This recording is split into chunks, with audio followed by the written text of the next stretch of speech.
इसी रास्ते पे, उसी खसरे पे आपके बहुत बड़े नेता का बहुत बड़ा महल बना हुआ है। तोड़ना शुरू करना, एक साथ तोड़ना शुरू करना।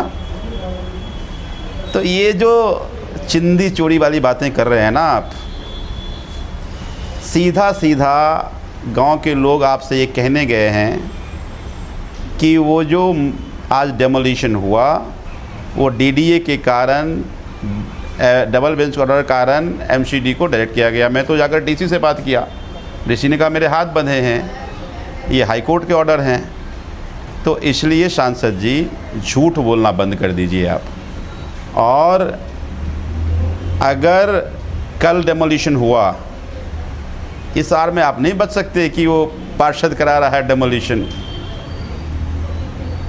वो एई ने चीख कर कहा है कि डीडीए और इसके ऑर्डर हैं, डबल बेंच के ऑर्डर हैं, कल रुकेगा या नहीं रुकेगा साफ साफ बताना।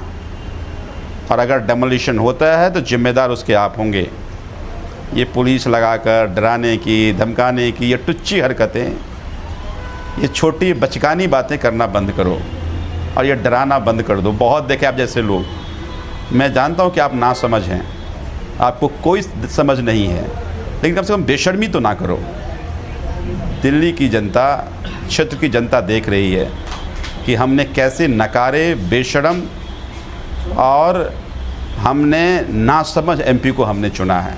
जनता जवाब देगी, समय आने दीजिए।